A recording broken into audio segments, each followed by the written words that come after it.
This program is designed to provide general information with regards to the subject matters covered. This information is given with the understanding that neither the hosts, guests, sponsors, or station are engaged in rendering any specific and personal, medical, financial, legal, counseling, professional service, or any advice. You should seek the services of competent professionals before applying or trying any suggested ideas.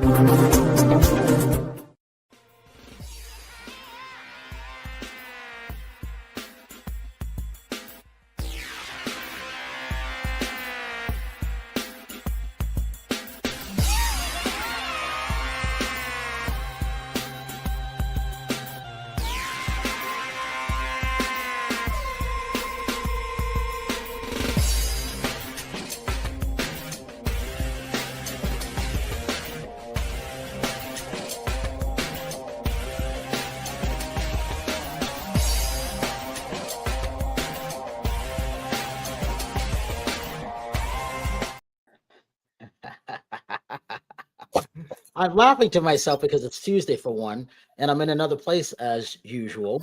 And it's show number 176 live shows in a row. Let's start there. It's also Giving Tuesday. Give to the favorite charities. Always give to the arts because it is very, very important, especially now in the time of need.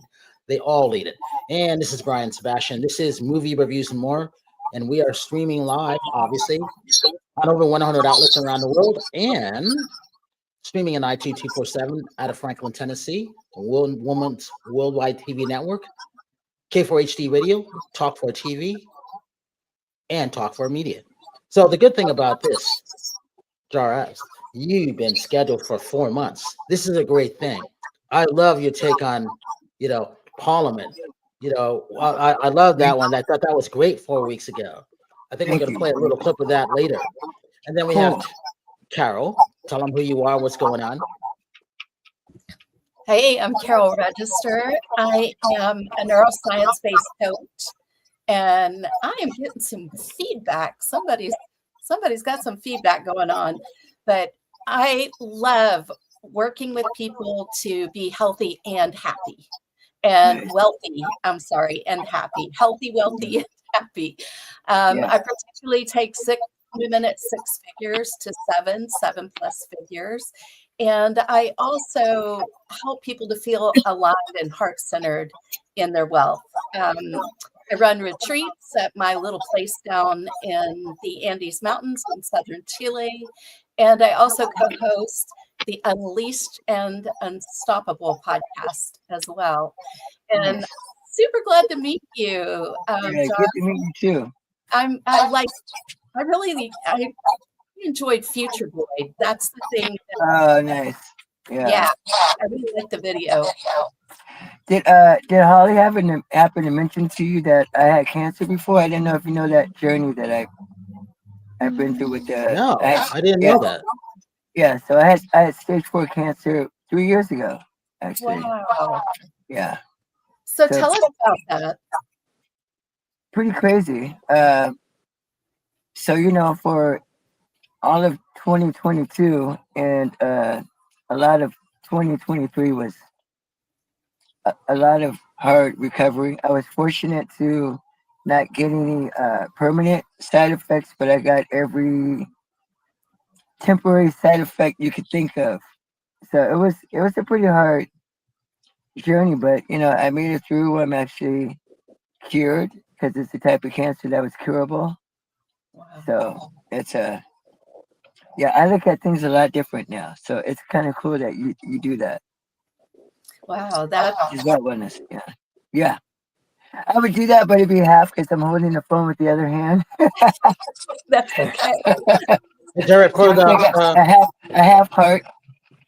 Yeah, I love that. Mm-hmm. For the people who are listening around the world, let them know who you are, what's the name of the band, and where you're coming from. The name of the band is SlapBak. I'm Jara Harris. I'm the founder and singer, bass player. I do all the other instruments in the studio, but live, that's my position. And I'm from Orange County, California. Hey, that's a good thing. Howard, do we have sound on you? Yeah, I can hear you. All right, tell them who you are, where you coming from. Go ahead. Now I can't. Howard, tell them who you are, where you coming from. Okay. I'm Howard Wiggins. I'm one of the world's top 35 leading interior designers. Next week, I'll be shooting a video with Paul Smith on the Blues Peddlers, and we'll have that coming up later. I've got a lot of things going on right now, so if you'll just follow me, you can see what's happening. But a lot of things are going to be changing within the next month or so. Oh, nice. And Terry, go ahead. I was on mute because I thought it might have been my feedback was me. Hi, I'm Terry, and been with Brian for over 14 years. I'm here in Westlake, California. Nice to meet you guys. Nice to meet you too. Very cool. Very cool. Hey, talk about when you started this band, because Randy Jackson is still your manager, right? Yes, he is, and that's a story in itself, because we go back when I was first starting out. I started SlapBak back in 1990 when I was just a little runt, and I was playing with Michael Jackson's brother, Randy Jackson, which is different from the Randy Jackson from American Idol, who is who manages SlapBak now. But I was with Randy Jackson, his band. He had a band called Randy and the Gypsies, and so after that I decided to do my own band, and we ended up getting picked up by Warner Brothers. So as we were like in the negotiating mode, that's when Randy came to the table. He was with Columbia at the time, and so he was interested in signing the band. He was the only other person that was interested in signing the band. So I think we had submitted to like 26 different record companies, and they all said we like it, but we're not looking for that right now. So they all passed. Warner Brothers just happened to be at a show to see the other band, and we were playing after them. That's how we got discovered by Warner Brothers. But then Randy came to the table, but we ended up going with Warner Brothers. But Randy and I go way back, 1990, 91. And, we lost touch after that. I ran into him again when I was playing with Jordan Sparks. I was her musical director and bass player. And we had that song with she had that song with Chris Brown, and we did American Idol, and Randy was the judge, and he yelled across the audience, "Yeah, man, how you doing? What you been? Oh, you ain't doing this whole Randy thing," and I'm like,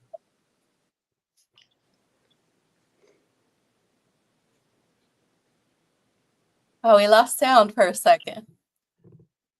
Yeah. Oh, there he is. Well, we have to just let everybody know who's listening on the audio side that he's in his car. He got done doing another podcast, so he jumped on to where he was. So, we got you back? He's back. Nope, he's still frozen, or disconnected. One of the two. But the thing about that's interesting. He knows two famous Randy Jacksons. I was trying to figure out which one it was. That's interesting. Participating in American Idol too. That's a lot of visibility. I caught a couple of their videos, and it is a very unique sound. I enjoyed it. I love it a lot. I have super eclectic music tastes though, but I think it was something appealing. I plan to listen to a lot more, so I'm pretty excited about learning about them. See, I like the Funkadelic one. I actually listened to that one. And then they had one that came out, Free the World, that it came out July 4th. They wanted to be on there, but we had no room. So when he comes back, I'll have him talking about that. Hey, Howard, talk about when you went to you went to Atlanta. I think it was last week. Yeah. You went shopping. Where did you go pick up? Yeah, I went to Atlanta. Of course, I'm moving to Chattanooga. So I did a little scouting for, really the CMA award thing. I'm going to the after party. So I did a little scouting for that. And then, of course, for my new home, me, I got to buy something every week, no matter what,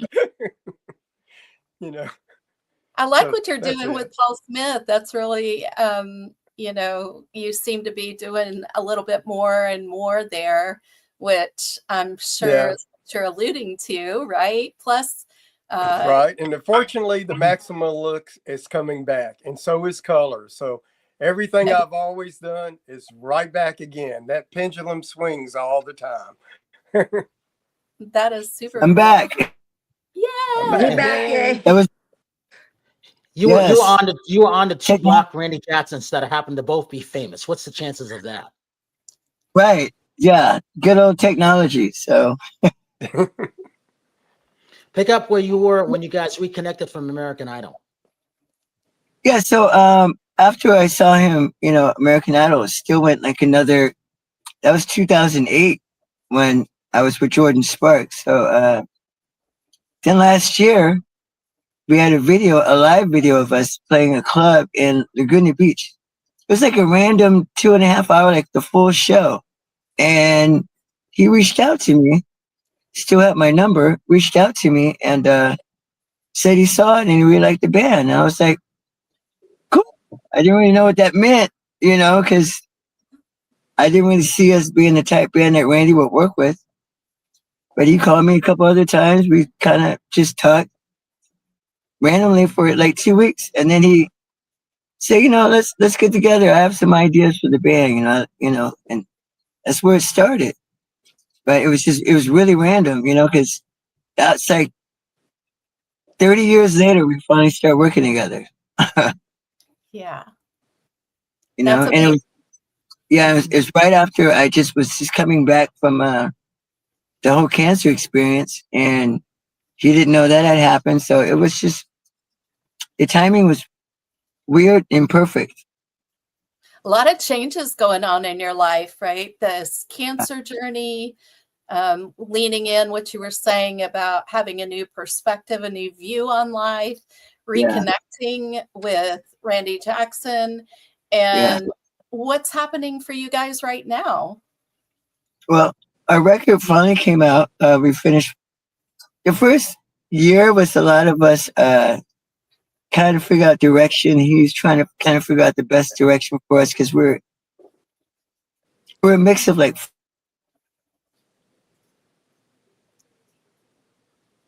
Cut out again. Yep, he cut out Look again. at that. Until he comes back, Terry, talk about. I mean, well, everybody's going through changes right now, and I think we are all having good change. Well, now I don't think we are all having good changes right now. Terry, you're having good changes right now. You just got done moving. I'm not going to say where you are because I don't do that. But the whole thing about that is it's a good thing for you. You actually look good, and I've been telling you Thank that for the last couple of weeks. And so for a lot of my female friends, and sometimes me too, we don't see the growth that we're happening, but it's happening.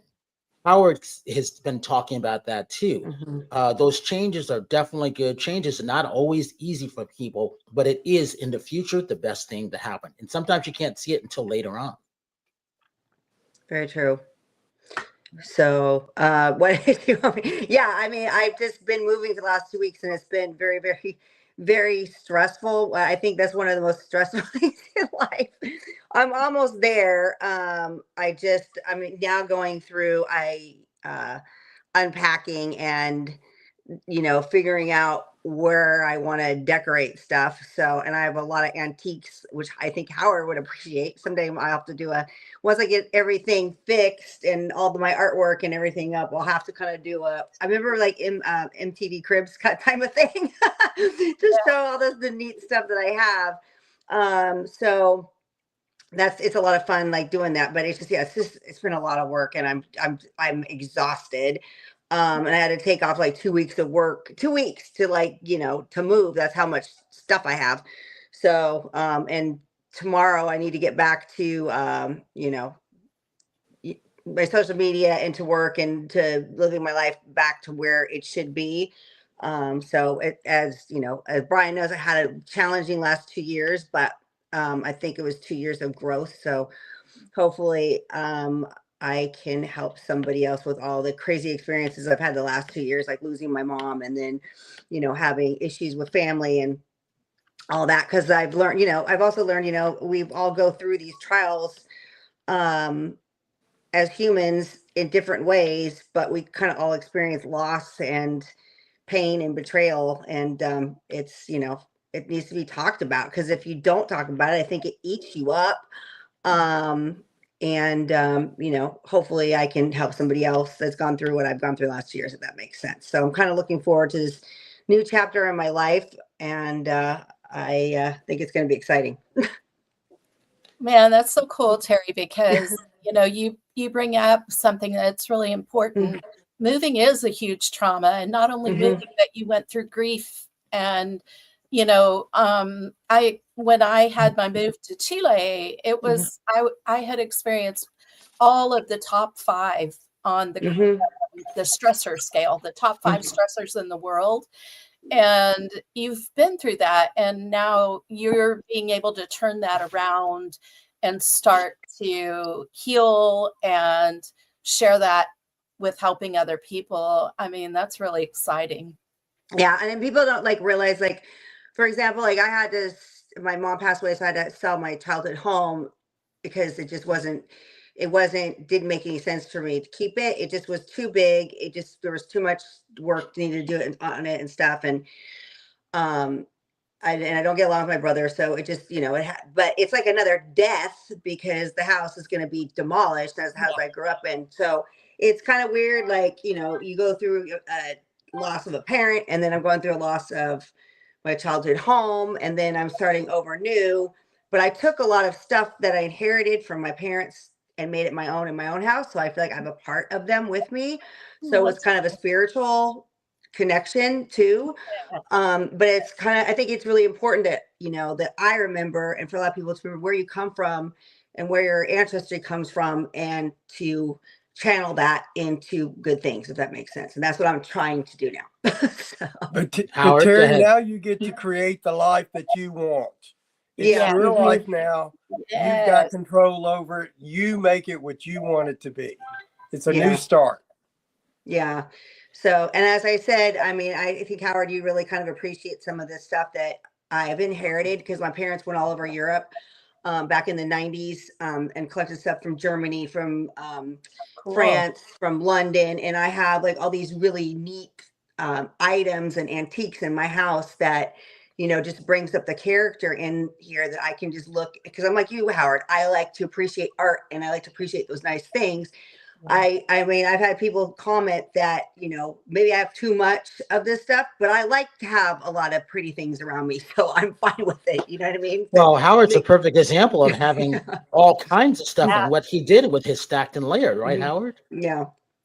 Stacked and layered. And maximalist is what's coming in. If you look at all the books, it's color, it's layered, it's eclectic, it's what makes you happy. Whatever makes you happy is what you want. Forget whatever the trends are. If you're happy, that's the main thing that counts. So surround yourself with things you love. With things that make you happy. So Jara, we got you back. Yeah. Right. I tried moving to a different area. I don't know why. I kept getting kicked off. So sorry about that. What else? Technology happens, So you were right there telling us about the band's style and how that's evolved. Yeah, it's because I grew up in Orange County. That's why. So it's got a very it's got that mix of kind of like rock, kind of grungy a little bit, but it's still funk. Funk is like the base of it, but it crosses over a lot. Like we play a lot of beach cities. Those type of audience really love it. So people that love like Sublime love it, and then there's like the hardcore funketeers that love it too. So it's a very strange mix, but it works, Wow. That's really so I think that's where it gets exciting to listen to a band, when you've got this unique blend of styles that make it your own sound. And I really liked the video for Future Boyd. I enjoyed that, where you guys were all coming together, singing around the table. It was really clear that you were the front man, and it was just a lot of fun to watch that. Oh, Yeah, froze again. yeah. Hey, Howard knows all about that, don't you, Howard? You know it. It wouldn't be the podcast without it happening. Hey, Howard, talk about what's to the right of you. That looks beautiful. What is that?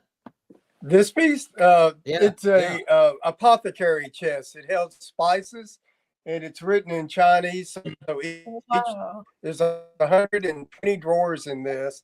My wife has jewelry in every one, but if you open up any drawer, you can smell the spice that was stored in there.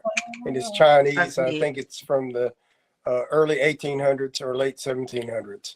So. Oh, That's that's pretty so cool. cool. Yeah. And Terry, you haven't sent me any of your art. I still don't know what your art looks like. Okay, after this, I'll send you some stuff. The last 2 years, Howard, I'm sorry, it's just been such a journey that I'll send you some stuff tonight. I promise.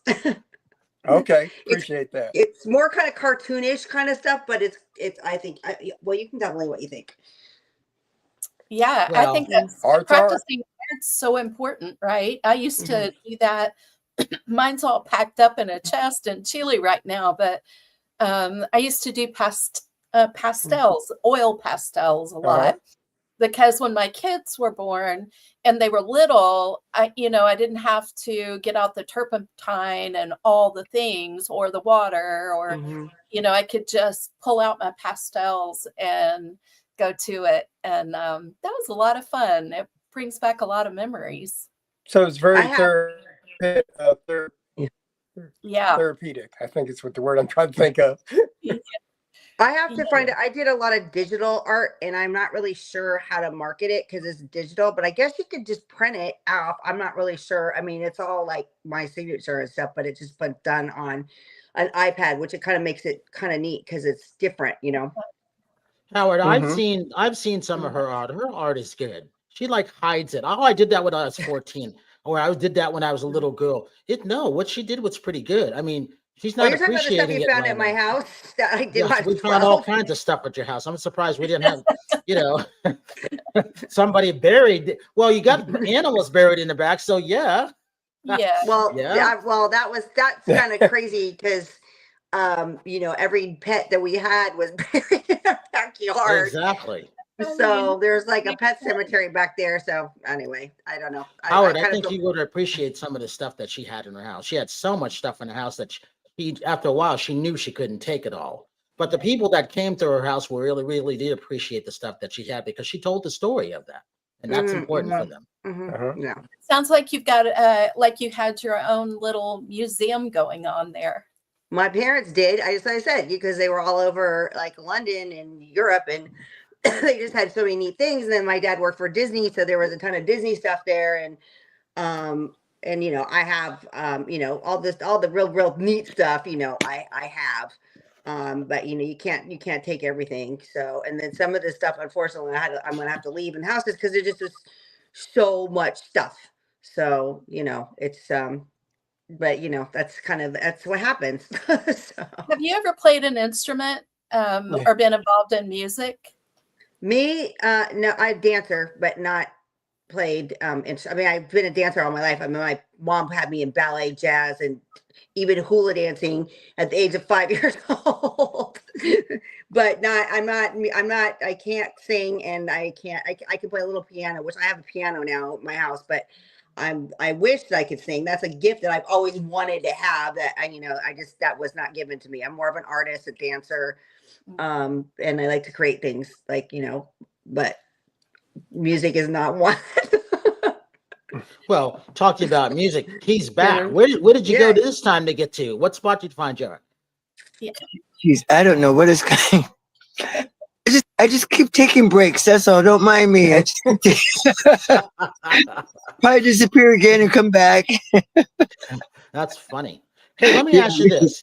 Yes. What's your advice today? I ran into a bunch of young musicians at a party. It was actually pretty good for Matilda G in North Hollywood. I didn't even know the studio was there. Just beautiful. Everybody from Ozzy, recorded his last album there. Oh, nice. Okay. I think it's NRO Studio in North Hollywood. It was really beautiful studio. You would love this. Buck Cherry. God, Marilyn Manson, everybody you can think of recorded there. Everything was on, and it's been there for a while, but just hidden. You would never know it's there, and I loved it. Right. But I ran into a bunch of young musicians. Like that. Yeah. Yeah. Yeah. But I ran into a bunch of young musicians, and everybody's still eager, and it was interesting to see that they had moved there. They've been in LA for 3 years, or some of them just keep coming in. What's your advice to them for someone who's known, legends like people that we all grew up with listening? What would you say to them today?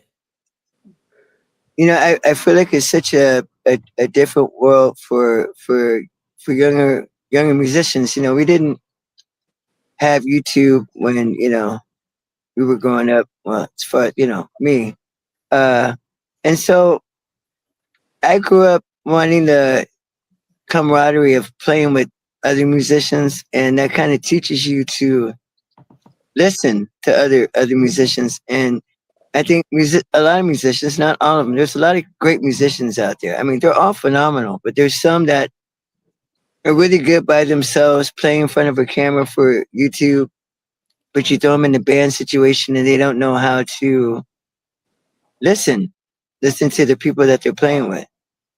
So I think, as far as musicians, it really depends what you're playing for. If you want to be like a YouTuber, which is totally cool, and do that and do all the tricks for the camera. But I think for musicians that are looking to get into like a solid live situation, playing with somebody, like an established artist, or even like starting a band, you just got to get out there and start playing with people and start like learning to pick up vibes. And it's kind of like anything. I always use relationships when it comes to musicians. It's like you could be a person that's loud, talks all the time, and you don't hear anything because you're constantly talking. You're constantly me. And I think the great musicians are the ones that can play a minimum and listen to what's going on around them, and then you learn to play what's needed instead of what you just want to play.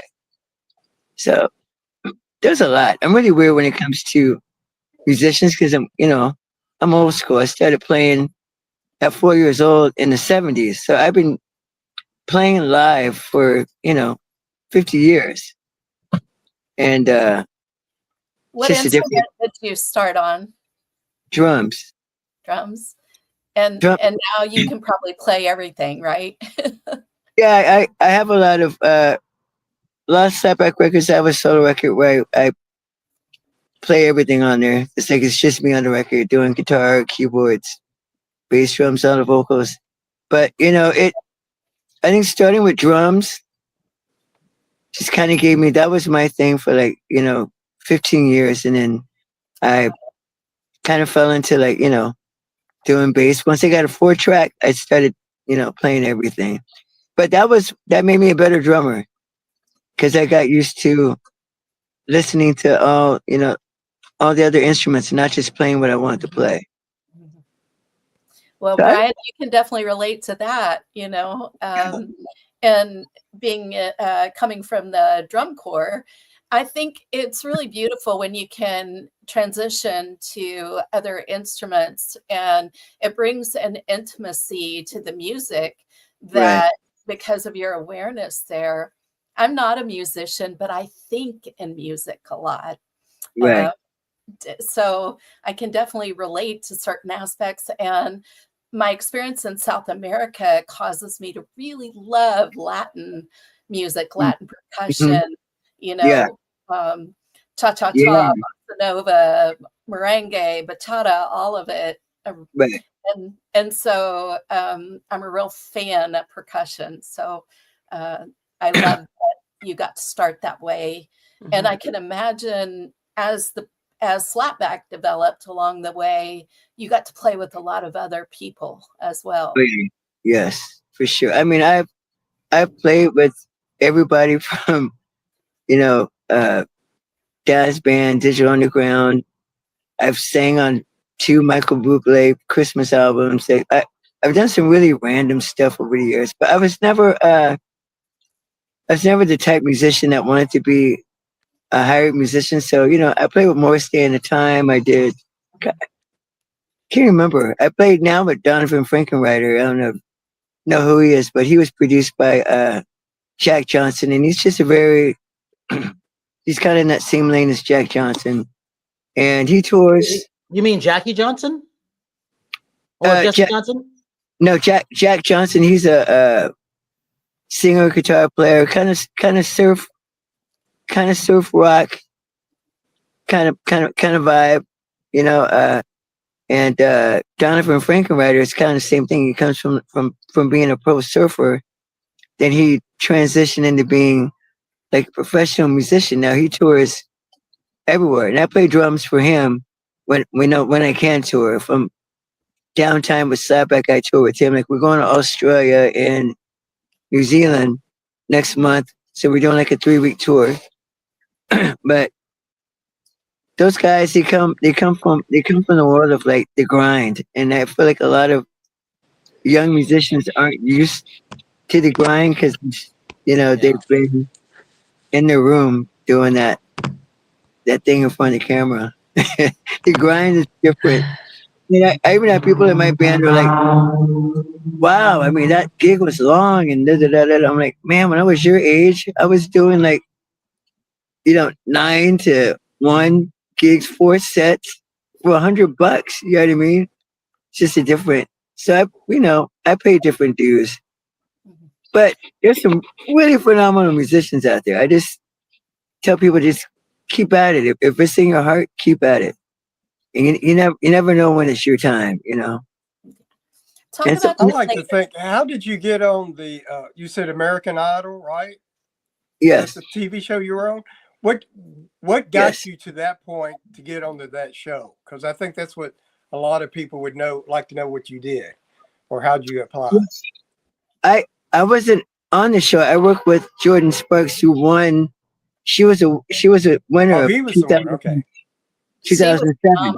Yeah. So I was her musical director, and so we did a lot of American Idol shows, performing on them.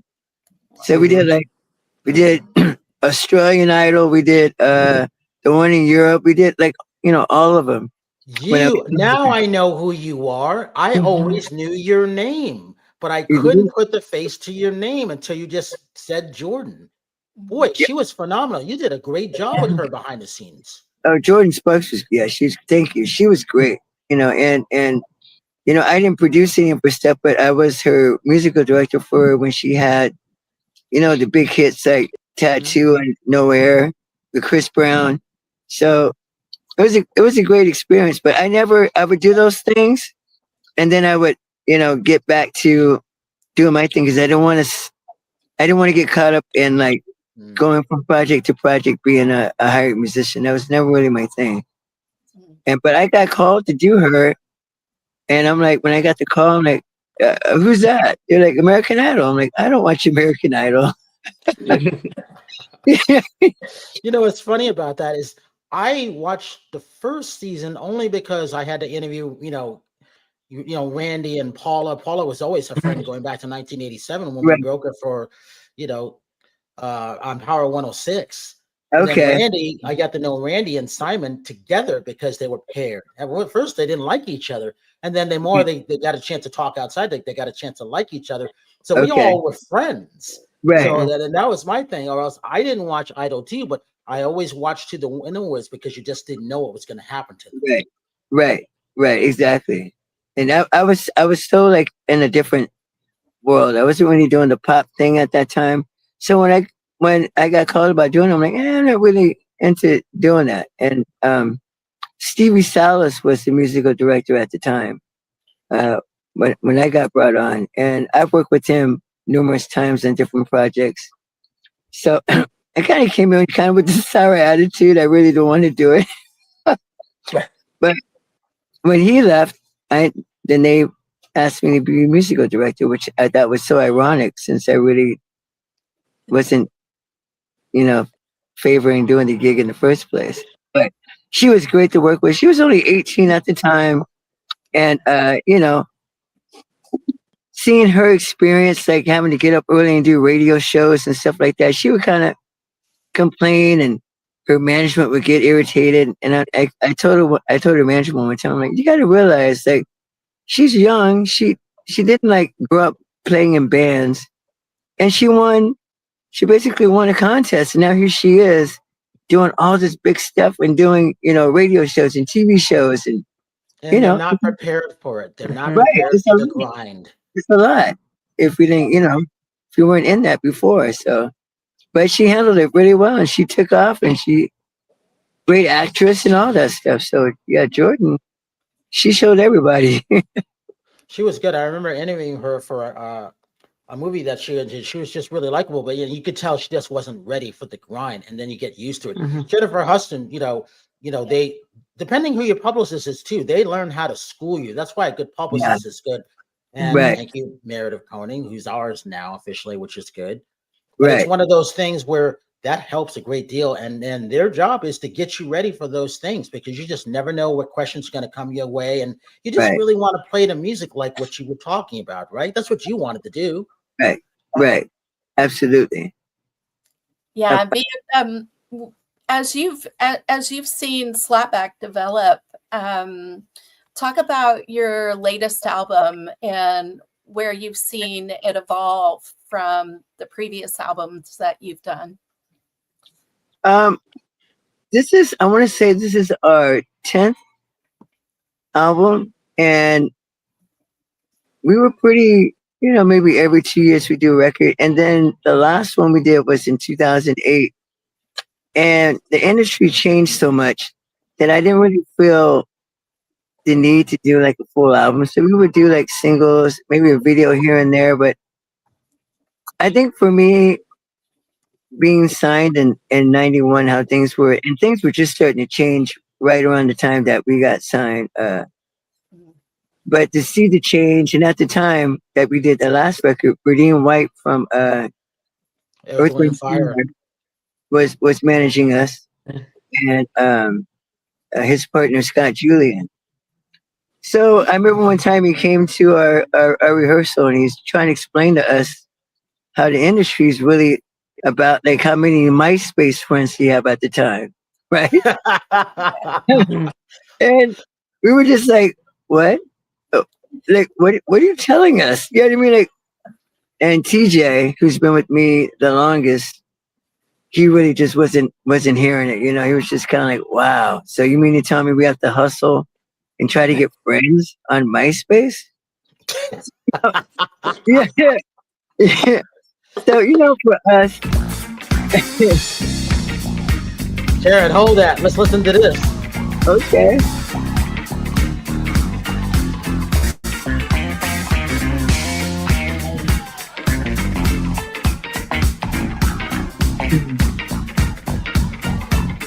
Everybody come on, step most of all, we get funky. Everybody fall. Most of all, we get funky. Everybody say most of all, get funky. All right. Everybody fall. All right. Most of all, get funky. Everybody say most of all, get funky. Everybody fall. Most of all, get funky. Everybody fall. Come on, y'all. Most of all, we get funky. Hey, what? Everybody fall. Most of all, get funky. Everybody fall. It's funny. If I wasn't a drummer, I always pretend I can play the bass. Yeah. Can't play it. Always pretend that I can, because I just love that bass sound in the mid to late 70s. And you talked about Vernon White. Yes. Obviously, everybody from Earth, Wind & Fire, one of the great bass players. And back at one point, a lot of bands that came out of Ohio slapping that bass. What was the guy that came out of Sly Stone's band? I can't remember his name right now. Larry Graham. Larry Graham. That's where the slapping of the bass came from. Right. And all of that, everybody tried to copy that sound after a while, right? Yeah. And then it became huge. And it's funny. We just played Dayton, Ohio, last year, and it's so cool for us to play there for the first time, because it was such a warm reception. Like, some people have been waiting years to see SlapBak play, because that's like we call the capital funk capital of the world, Dayton, Ohio, you know. It's either that or like Detroit, but that area. So it was nice for us to play there, you know, out there for the first time. But It is, yeah, and for the audience that doesn't know, and the reason why Dayton was great going back to the 70s, you could go back to the Barcades and Cameo yeah, and all those great bands that I like. They came out of Ohio, and the yep, reason they came out of Ohio because they would all get together and start doing those traveling like the rock bands would do when they came to California, getting vans to start traveling to local shows, and you got a chance to see them, and you got a chance to grow that audience, right? right. Yeah, I wish I was around back in those days. You know, I caught the second wave.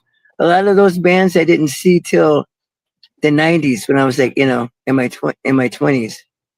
But you know, when they were hot, when I was like, you know, a kid, I didn't get to see them. But the second wave was still pretty good. Like I saw Zap. I remember first time I saw Zap, I was like, wow, Bootsy. Like I caught up. I caught up the best I could in the '90s. But yeah, I appreciate, you know, how you see where we come from. Like we like to associate more with the older, like, you know, the older bands, because that's kind of what touches us more, because they were doing it in the way that we like to do it. We don't use auto tune. We don't do any of the stuff that, you know, a lot of people do now. If they have a bunch of dancers and they have a lot of stuff on track so they can dance. Like if we dance, we have to still sing, just like Morris Day and the Time would do, or Cameo would do. And that's we kind of like put our standards up, try to put our standards up with those guys.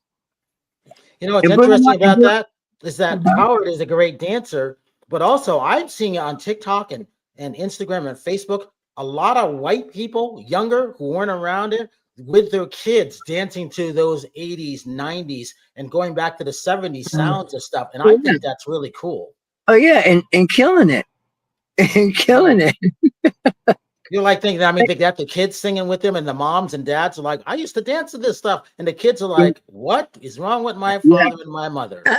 I think it's great you have people like, you know, Bruno Mars and Lizzo, and, you know, even Beyonce, we touch on it sometimes, Tyler, the Creator. You have a lot of these younger artists that are really attached to that old school vibe, and you know, it's brought it to like the younger audience, which is great. You know, a lot of like old school funketeers that we hear them kind of bitter about Bruno Mars when he came out with Uptown Funk, because they're like, oh, it's not real funk. I'm like, what are you talking about? Yeah, I'm like, great song. What are they talking about? I'm like, if anything, how wonderful that he did that, and even put funk in the title. I mean, he pretty much made funk mainstream again just by that song, him and Mark Ronson. Yeah. But you know, people just get like that. They're like, oh man, you have a bunch of songs like that. I'm like, that's not the point.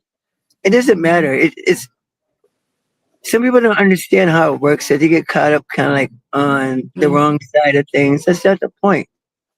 The point is that Bruno Mars was big enough to do it, and some people that are that big still won't take that chance. But he took the chance and did it, and you have to give him credit for that. Look where Bruno is now. I mean, Bruno was great. I mean, I couldn't be happy for you. When you can play at the Apollo and just knock it out like that, that says something. But he's got a huge white audience, and I think that's great. Yeah. Oh yeah, for sure. He's Howard saying I'm one of them. That's not mine. But you know what? SlapBak has always been mixed. It's always been like, when we got signed to Warner Brothers, it was mostly, I think it was 5 white people and 3 black people, which was just me and my 2 sisters. But since we grew up in Mission Viejo, I had to take musicians and train them how to play funk. But I had a funky band, and was, you know, it's mostly white people. And so when we got signed to Warner Brothers, Benny Medina was there at the time, and he was concentrating more on Fresh Prince of Bel-Air. And we did a showcase for him. And I'll be honest, it wasn't the greatest. He passed on it. But we also did a showcase for Michael Austin, who was also a VP at Warner Bros. At the time. And he loved it. So we basically got signed to the white department at Warner Brothers. So we were under like the department that had Black Crows, Faith No More, Red Hot Chili Peppers. Then there was SlapBak, which live, that was kind of how we came across. We came across like a fishbone kind of our show was very Well, and like even in Living Color, you right, qualified like them. right. So our show was very much like that, but our music was very P-Funk, was more P-Funk. So they didn't really know what to do with it. And when the record came out, the first record, George Clinton ended up being on it, Bootsy Collins, Larry Blackman from Cameo. So we had all these, funk legends on our first record, and urban radio started playing it. So they were scratching their head like, this is going more urban, but we were under the, the alternative department. And that's when I first really experienced politics, because Benny really didn't want to help at the time because he passed on it. It would make him look bad if this band that he passed on, that's in the white department, ended up taking off in the urban department. You know what I mean? It was all that kind of stuff that was happening. So I've always SlapBak has always dealt with the race thing, because we've always been, multiracial. Always. That's always been our vibe. And that's why we would get compared to Sly and the Family Stone, because we're such a mix of like funk, rock, black and white, boys and girls. Like, it's kind of every old and young. Our band is from 26 to 56 is the ages in the band. Yeah. So we've always had that kind of vibe. But I was telling the band, I go, back when we came out, it was like a big deal. Like Eminem was a big deal. It was a big deal if you could see a white person dance and they look black when they dance. Now it's like you go on TikTok or Instagram, every white person can dance. Like everybody can dance now. It's not a thing anymore. You know why? Because they listen to the great music that was played back then. That's why. Yeah. You can, and what I love, you see them dancing with their kids. I love that. Right. I just saw a clip of Average White Band on Soul Train, and I'm like, those guys were like aliens back then, because they were so funky. And at that time, you didn't see any white band playing like and feeling it legit like how Average White Band did. Like, I watch it now and I'm like, are you kidding me? These guys are crazy. So good. It's got to be fun to look back and watch that, again. And I think it's really interesting what you said about the black and white mix, the ages, and when did your sisters start to play a role in the band? When did they come along with you? That was in the very beginning. So for the first 10 years, it was my sisters, and they kind of created that whole image of like, they would come, they'd have like their stomachs out, but they would have like jeans, shirts tied around their waist. They were very like tomboyish, grungy, and to be honest, that was the family thing. When I first had a meeting with Warner Brothers, and they asked me, they're like, who else are like the three key people in the band other than you? And it was the keyboard player, the drummer, and the other keyboard player, because we worked together every single night. We would record, go to Denny's, go back in the studio. We did that for a year straight. Like we were like inseparable. My sisters were in it. Hold that thought, because we got a couple minutes left. Hey, Chris, I'm glad that you came out in last minute. We got to talk about you really quickly, because I'm going to have to book you on another show. I'm sorry. I'm not thinking of I didn't know somebody else was.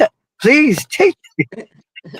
Sorry about that. There's some wires got crossed with the link, but yeah, sorry about that.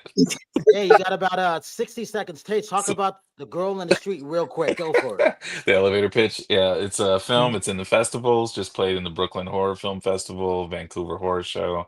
Got a couple more coming up. Yeah, it's a horror movie, super spooky, Hitchcock vibes, and really hopeful that we can get some energy around it as it kind of makes its run around the US and Canada. Hey, you know what? We're going to play this trailer to close out our show. I'm going to have you guys back out, and you guys just won something too, didn't you?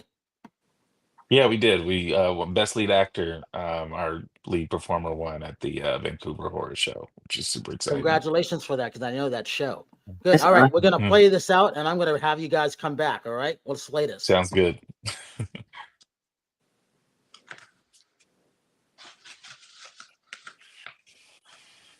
Rebel's getting it set.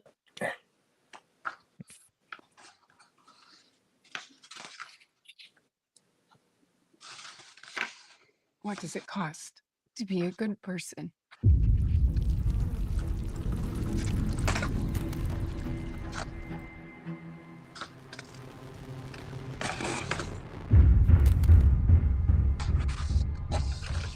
There's a girl out there.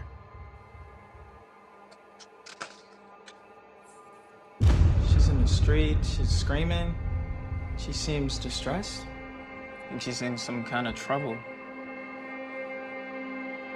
Should I do something? Why haven't you checked on her, sir? She's got something on her head. It's like a face.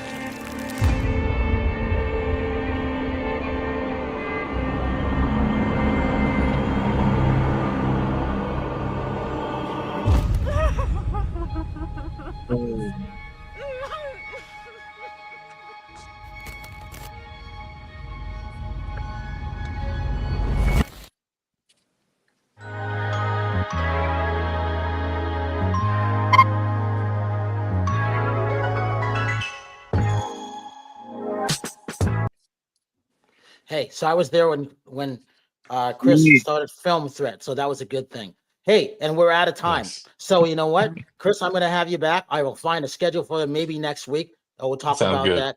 Hey, Jara, good seeing you. And I now I recognize your name because you did a great job with Jordan Sparks, Terry, Howard, and Carol. And I always say this: have a good night tonight, a better day tomorrow. You see someone without a smile, please give them one of yours. I'm Brian Sebastian. This is Movie Reviews and More. See the girl in the street and listen to SlapBak. We'll see you next week. Bye.